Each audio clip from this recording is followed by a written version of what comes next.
Ya, saya slideshow kelihatan ya, share screen-nya. Kelihatan, Pak. Baik, kita lanjutkan tadi, ini terkait dengan identifikasi tapak terhadap lingkungan, kelihatan? Kelihatan, Pak. Ya, ini yang tadi sudah saya jelaskan bahwa eh, identifikasi tapak terhadap lingkungan terkait dengan potensi dan permasalahan sebenarnya yang ada di tapak dan di lingkungan ini sangat penting ya. Jadi dalam mengidentifikasi perlu saya ingatkan bahwa tidak hanya di dalam tapak aja, tapi minimal satu blok di sekitar lingkungan itu sangat penting ya. Karena seperti yang saya sampaikan tadi bahwa area yang akan kita rencanakan berskala kawasan itu yang sangat penting. Jadi keterkaitan dengan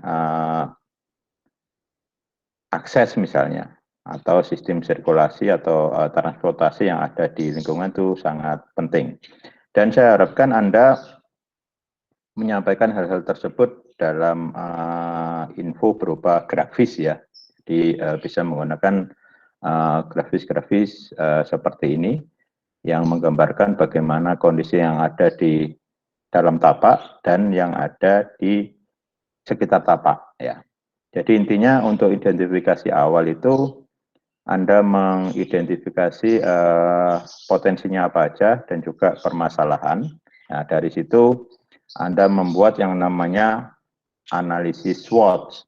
Jadi di situ berisikan tentang potensi-potensi dan kendala-kendala atau permasalahan yang ada di tapak tersebut.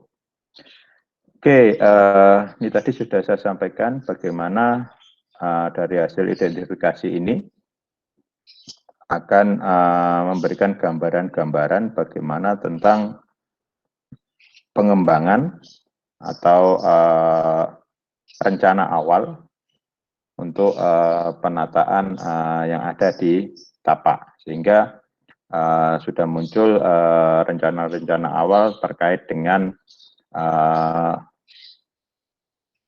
penentuan zona-zona fungsional ya, yang terkait dengan sistem sirkulasi, yang terkait dengan pola atau zona fungsional ya, dan juga pola tatanan massa nantinya ya. Yang perlu saya ingatkan bahwa yang akan kita rencanakan ini adalah high rise building ya, sehingga sangat berbeda dengan perencanaan bangunan 1-2 lantai, di mana kita harus mempertimbangkan pembagian zoning itu baik secara horizontal atau zoning horizontal maupun zona vertikal, ya. Sehingga perlu Anda membuat yang namanya konfigurasi ruang 3 dimensi biasanya ya. Jadi untuk bisa apa istilahnya secara jelas ya menggambarkan bagaimana zona-zona fungsional horizontal maupun secara vertikalnya. Oke, selanjutnya di sini tadi berkaitan dengan hubungan dengan bangunan lain ya.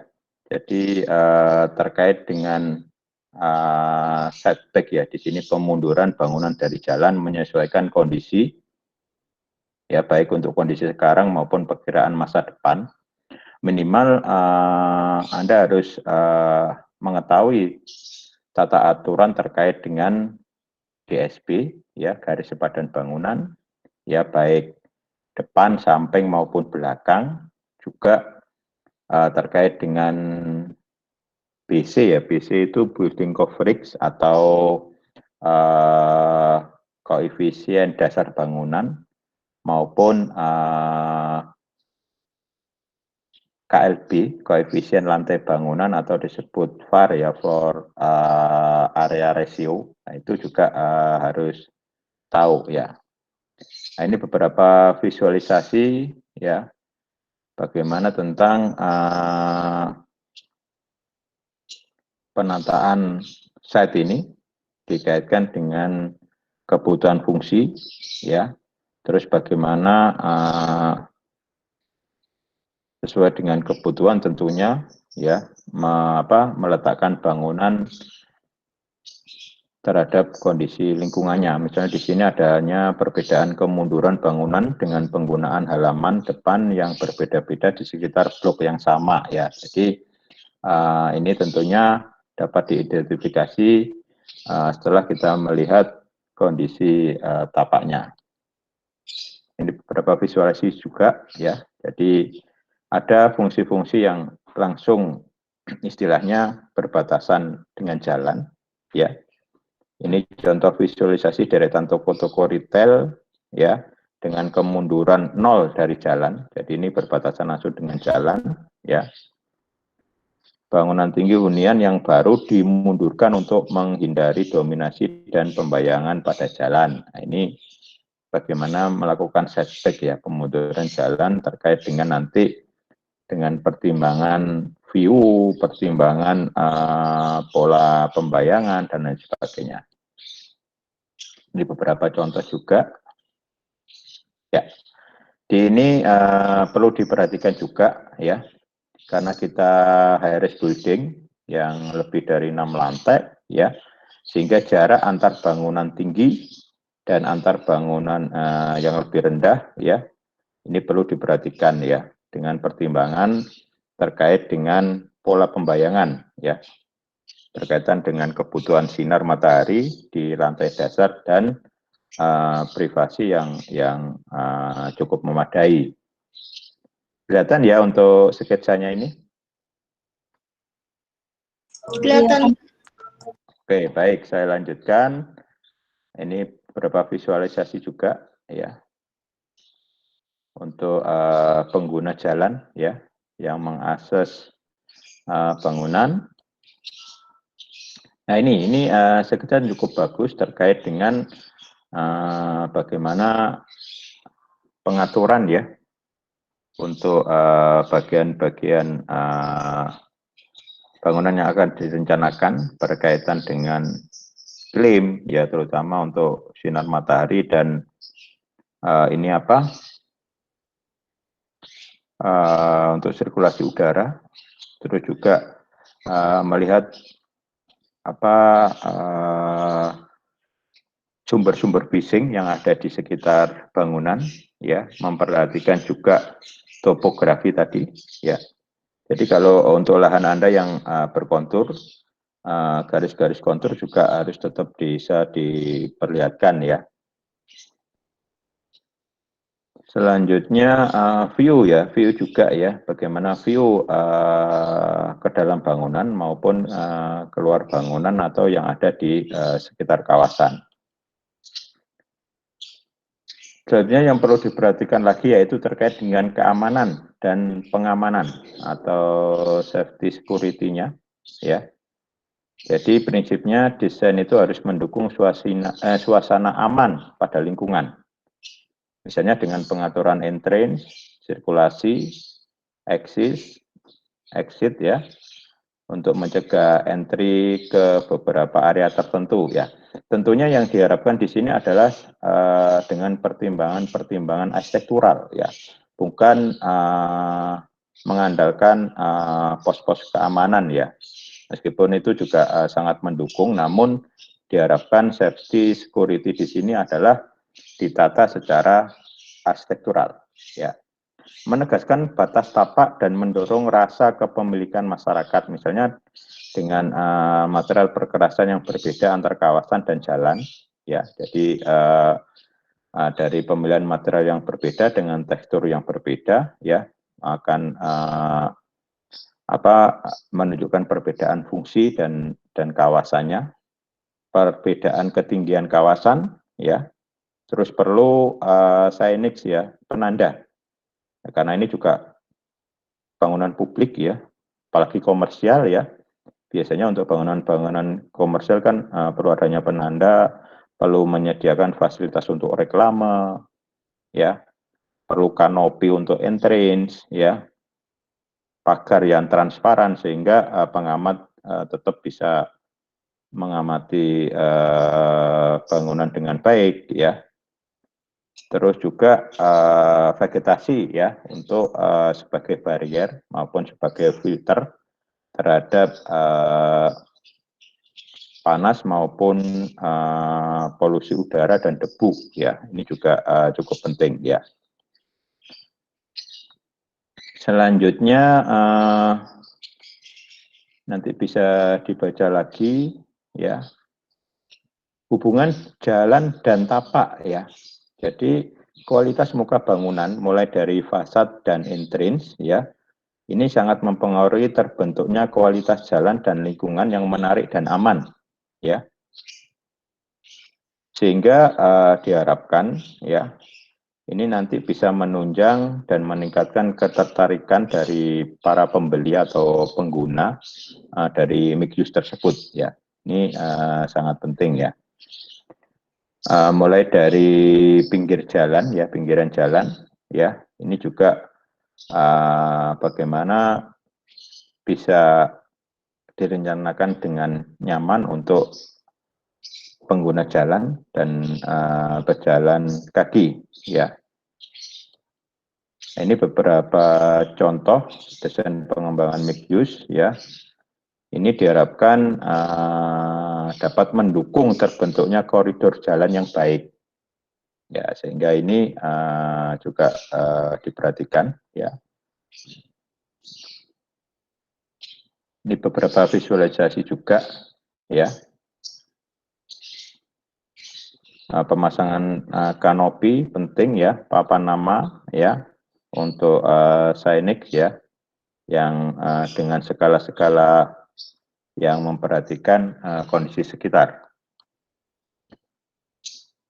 Selanjutnya pembatas depan ya, pembatas depan ini merupakan elemen yang sangat penting ya, yang akan mempengaruhi visualisasi muka bangunan ya, terus ruang terbuka dan juga jalan ya, yang di situ dapat menunjang identitas kawasan ya. Untuk elemen-elemen pembatas ini bisa berupa dinding, pagar, tanaman, terus juga perbedaan elevasi atau ketinggian. Ini untuk panduan pembatas depan. Ini harus menyesuaikan dengan karakter arsitektural, kawasan, dan jalan. Ini dengan beberapa pertimbangan yang terkait dengan jenis material, ya baik solid maupun transparan. Terus dimensi ya, tinggi, dan juga pemunduran tadi, jadi agak ditata ke belakang, ya. Terus perbedaan elevasi, terus memperhatikan irama dalam desain ya, vertikal, horizontal, misalnya dengan elemen-elemen vertikal untuk entrance, tiang, dan penanda batas ya. Oke, terus juga harus memperhatikan terkait dengan pembatas ini adalah perbedaan antara area publik dan privat. Ya, ini juga perlu diperhatikan. Oke, juga diperhatikan ya terkait dengan bagian-bagian yang berkontur ya dan mempunyai tingkat elevasi yang sangat berbeda ini dengan misalnya membuat retaining wall ya di sepanjang pinggir jalan ya. Ini juga bisa dilakukan. Terus entrance, tapak, dan bangunan harus terlihat jelas dari jalan. Nah, ini untuk memudahkan mengidentifikasi akses, terutama akses utama. Jadi Anda harus membayangkan bahwa pengunjung yang akan hadir di bangunan Anda ini bukan orang yang sudah terbiasa ke sini atau mungkin baru pertama kali ke sini, sehingga kemudahan entrance berkaitan dengan identitas entrance itu juga sangat penting ya. Ini pembatas depan yang panduan selanjutnya, yaitu dengan menambahkan elemen-elemen untuk apa istilahnya street furniture istilahnya ya. Jadi elemen-elemen kelengkapan untuk jalan ya. Itu juga perlu diperhatikan. Juga elemen-elemen estetik yang lain yang bisa menambah kenyamanan, keindahan ya. Terus penggunaan ruang terbuka ini juga sangat penting ya. Yang didukung oleh misalnya ada fitur air, berupa kolam, air mancur ya. Seni instalasi, ada signage letterbox ya, dan seterusnya. Pencahayaan ini bisa pencahayaan buatan ya, lampu dan sebagainya. Terus yang perlu diperhatikan lagi yaitu menghindari deretan dinding polos atau rolling door ya, yang terlalu panjang sehingga kesannya kurang menarik ya. Itu juga harus dihindari ya. Ini beberapa contoh ya penggunaan box tanaman atau plater ya sebagai pembatas. Jadi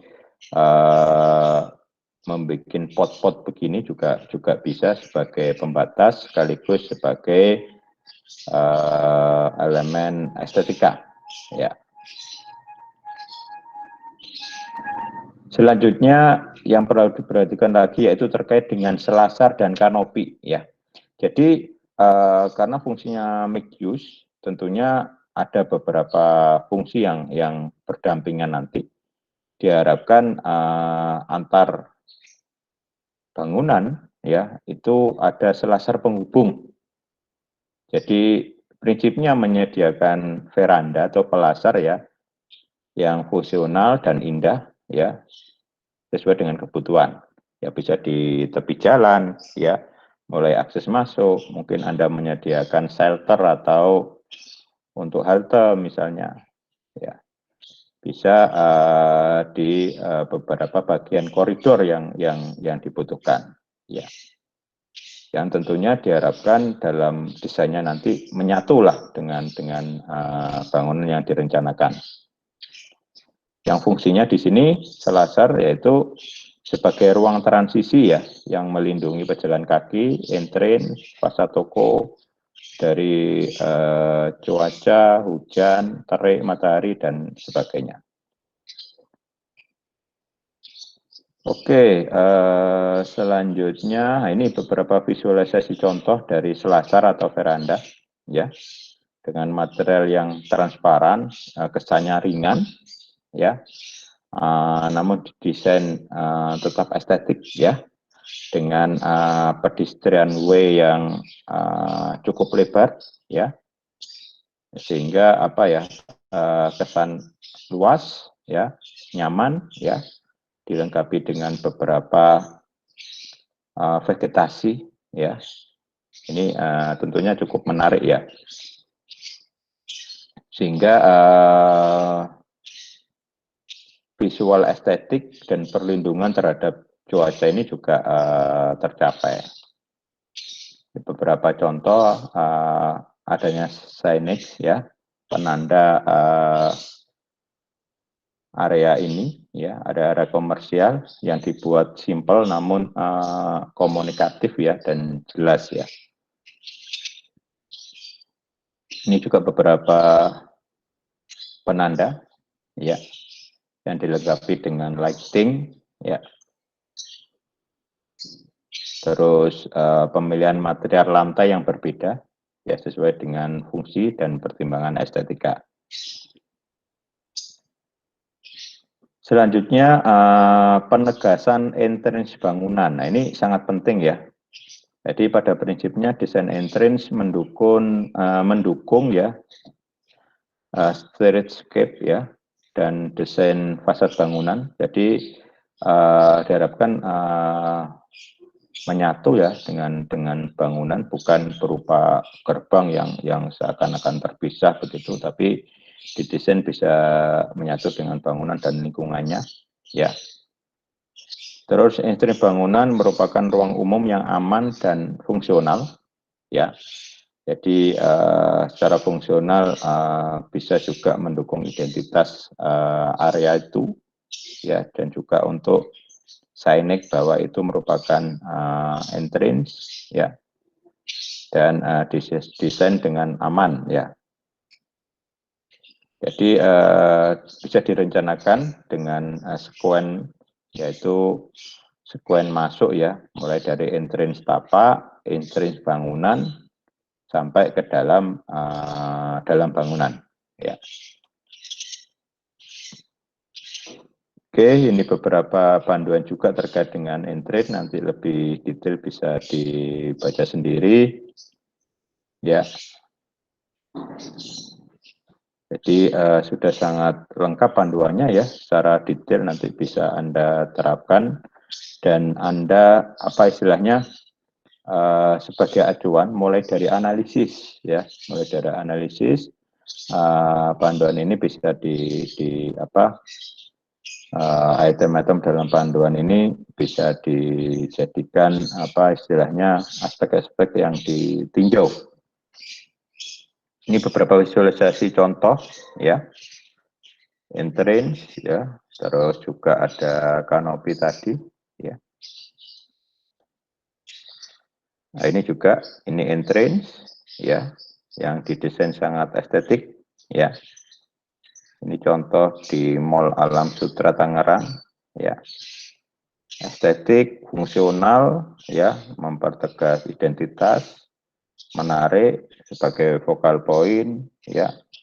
Terus apa istilahnya menyatu dengan bangunannya, ya. Selanjutnya tanaman dan landscape, ya. Ini juga perlu didesain. Landscape di pinggir jalan berpotensi menguatkan karakter streetscape sekaligus meningkatkan privat tapak, ya. Di mana landscape ini merupakan elemen desain yang berfungsi membentuk ruang atau boundary, ya, sekaligus sebagai pemisah dua ruang atau sebagai buffer, ya. Ya, ini beberapa panduan desainnya, ya, penggunaan soft space, hard space, ya, itu juga perlu diperhatikan, ya. Pemilihan jenis tanaman, nah ini juga perlu diperhatikan sesuai dengan fungsi, ya. Jadi tidak asal memilih tanaman, tapi sesuai dengan fungsi yang diinginkan dengan penataan landscape ini. Ini beberapa contoh, ya. Jadi memperhatikan ketinggian, kerapatan, ketebalan, ya, dari apa pemilihan vegetasi, ya. Ini juga kombinasi pagar dan tanaman sebagai pembatas atau buffer, ya. Nah, beberapa contoh yang lain, ya. Ini juga contoh pemilihan pohon yang cukup menarik, ya, pohon cemara sebagai pembatas, ya. Terus vegetasi atau tanaman juga bisa berfungsi untuk melunakkan fasad, ya, yang terkesan masif, terkesan keras begitu, sehingga bisa lebih soft, ya, lebih lunak, ya, sehingga dapat meningkatkan kualitas visualisasi dan kenyamanan bagi pengguna. Ini beberapa contoh juga kombinasi berbagai jenis tanaman, ya. Juga Anda bisa lihat beberapa contoh yang ada, ya. Oke, itu untuk panduan desain bagian 2, ya. Untuk minggu depan kita masuk ke panduan desain bagian 3 terkait dengan sistem pencahayaan. Baik, sebelum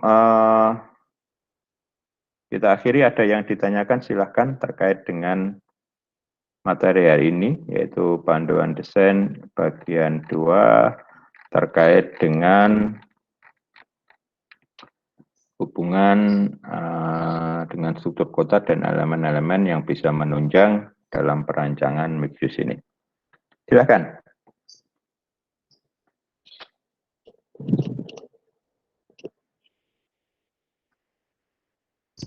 Maaf Pak, saya mau tanya Pak.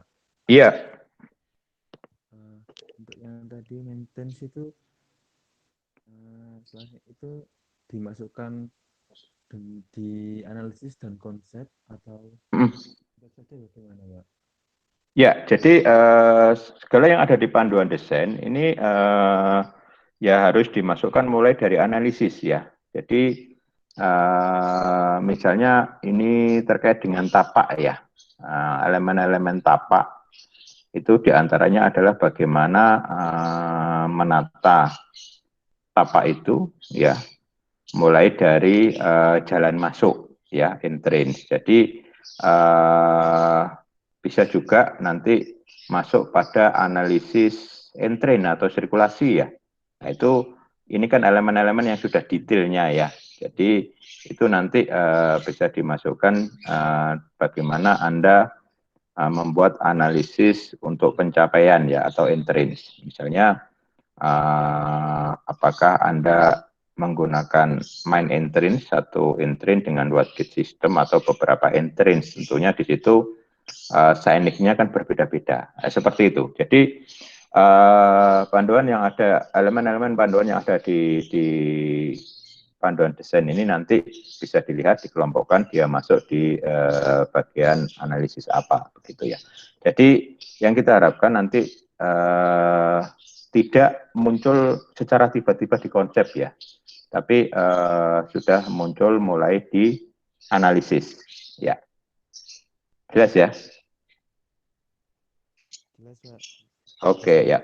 Jadi begini, untuk memudahkan ya, selalu kita, kalau kita sarankan Anda ikuti tabel yang sudah kita share di awal ya, terkait dengan analisis konsep itu ya. Itu sudah sangat lengkap ya. Tinggal secara lebih detail nanti Anda mengikuti konsep-konsep yang ada di sini. Gitu ya. Halo? Ya, Ada yang lain? Oke, supaya waktunya efektif, nanti silahkan kita buka pertanyaan aja lewat grup ya. Nanti terkait dengan materi hari ini Anda bisa sampaikan di grup. Terus yang perlu saya sampaikan di sini adalah terkait dengan, bentar ya.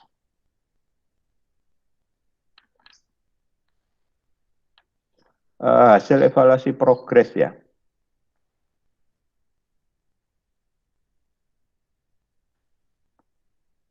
Jadi untuk progres yang minggu atau hari Senin kemarin Anda sudah share, ini masih proses checking ya. Dan untuk progres yang minggu kemarin yang sudah kita share hasilnya,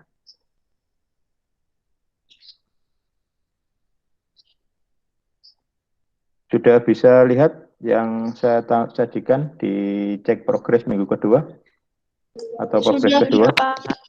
Halo? Kelihatan ya? Oke. Kelihatan. Jadi begini, perlu saya informasikan ya. Nanti di DAI 5 ini ada asisten, ya, asisten yang diambil dari mahasiswa yang sudah lulus tentunya, sudah lulus DAI 5, ya. Jadi di kelas saya ini nanti ada 3 mahasiswa, ya. Jadi saya sudah berkoordinasi dengan asisten mahasiswa, ya, dan saya sudah jelaskan sistem kerjanya. Jadi nanti sistemnya begini. Anda nanti tidak berhubungan langsung dengan asisten mahasiswa. Ya, jadi nanti asisten mahasiswa tetap dalam kendali pantauan saya. Jadi sistemnya nanti seperti ini. Saya sendiri nanti yang akan mengecek setiap progres yang Anda sampaikan, ya, berupa catatan progres semacam ini. Nah, dalam catatan progres semacam ini, saya berupaya untuk bisa menyampaikan sedetail mungkin ya, meskipun ya mungkin ada beberapa yang kurang detail ya. Tapi saya harapkan pertama, kenapa sih untuk penyampaian progres saya minta Anda share di grup, bukan di Google Classroom. Pertama ya, saya berharap ya dari Anda semua bisa saling mengecek pekerjaan temannya. Dalam artian, oh ini lebih lengkap, oh saya kurang lengkap ini. Jadi bisa saling support. Itu harapan saya. Ya, kenapa kok di-share di grup? Enggak apa-apa, kita saling tahu ya, saling terbuka untuk bisa menghasilkan yang baik lah, sehingga bisa saling apa istilahnya mengisi begitu ya. Oh saya kurang ini, jadi silakan Anda saling mengecek pekerjaan teman Anda yang telah di-share di grup. Nah, dan setiap progres itu saya cek satu-satu ya, dan saya berikan catatan ya. Dan tentunya catatan setiap mahasiswa berbeda ya. Ada beberapa yang sama ya. Nah, ini bisa menjadi acuan dalam perbaikan. Ya, menjadi acuan dalam perbaikan. Intinya seperti itu. Terus di mana peran dari asisten ya? Nah, peran asisten.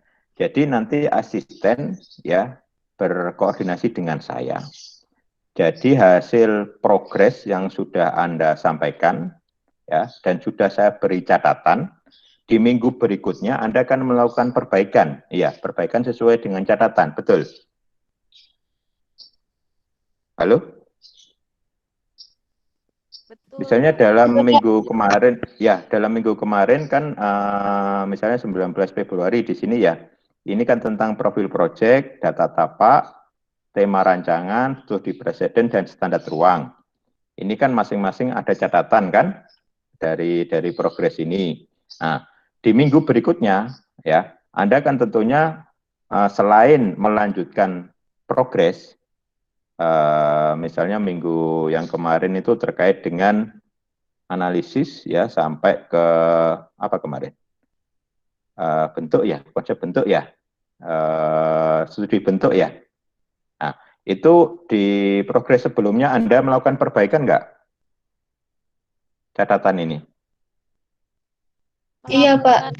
Ya, ada yang saya cek memang ada yang sudah melakukan perbaikan, ada yang belum. Nah, nanti tugas dari asisten mahasiswa atau asisten yang mendampingi di AI5 ini adalah mengecek ya apakah catatan-catatan yang sudah kita berikan atau saya berikan ini sudah diperbaiki atau belum. Nah, itu aja ya. Jadi nanti asisten mahasiswa atau asisten DAI 5 ini tidak berhubungan secara langsung dengan Anda. Ya, jadi nanti berhubungannya dengan saya. Jelas ya? Jelas, Pak. Ya, jadi nanti ada 3 asisten, nanti di sini ada 19 mahasiswa, nanti setiap asisten memegang berapa ya? 6 ya. Itu nanti tidak berhubungan langsung dengan Anda. Ya, jadi Anda tetap progres seperti biasa, nanti berhubungan langsung di grup ya. Dan grup mereka itu di grup tersendiri, bukan masuk di grup yang ada di DAI5. Jadi seperti itu. Kenapa seperti itu? Tujuan saya adalah supaya tetap terkontrol ya dalam dalam koordinasi saya. Terus yang kedua untuk menghindari miskomunikasi, jangan sampai terjadi overlapping dan perbedaan-perbedaan, misalnya yang saya sampaikan A disampaikan asisten B, yaitu saya menghindari itu, sehingga mereka saya tugaskan untuk mengecek bahwa catatan-catatan yang sudah saya berikan setiap progres ini apakah sudah diperbaiki atau belum. Ya, nanti mereka juga istilahnya membantu untuk mengecek dan menyampaikan catatan-catatan apabila sudah diperbaiki atau mungkin ada yang masih kurang dan sebagainya.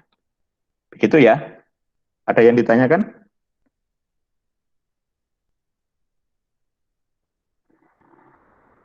Halo? Mungkin belum, Pak. Oke, baik ya. Jadi untuk sistem kerja kita tetap seperti itu. Terus saya ingatkan kita sudah masuk minggu ke-5 ya. Dan saya lihat memang untuk progres saya apresiasi masih cukup bagus ya. yang masih agak-agak atau rada kurang segera dikejar ya. Dan 3 minggu lagi tentunya kita sudah masuk minggu ke-8 UTS ya. Nanti tetap sesuai dengan target yang ada. Jadi sesuai dengan schedule yang sudah disampaikan, itu kita memang running cepat di depan ya, supaya nanti diharapkan sebenarnya pada saat UTS nanti itu sudah masuk desain loh itu. Jadi bukan hanya analisis dan konsep. Di UTS nanti itu sudah masuk ke desain. Sehingga nanti ada cukup banyak waktu, harapan saya ada cukup banyak waktu untuk melakukan perbaikan-perbaikan jika banyak hal yang masih dirasa kurang, mulai dari awal sampai ke konsep nanti ya. Sekaligus nanti desain tetap running ya sesuai dengan jadwal ya, sehingga harapan saya ya sesuai dengan kesepakatan kita di awal ya, dengan hasil yang baik, dengan hasil yang optimal, dan apa yang penting lurus bareng ya, itu ya. Oke, Siap, Pak. itu yang bisa saya sampaikan dalam pertemuan ini. Dan komunikasi selanjutnya akan kita lakukan via grup WA. Demikian yang bisa saya sampaikan. Terima kasih. Kurang lebihnya mohon maaf. Saya akhiri. Wassalamualaikum warahmatullahi wabarakatuh.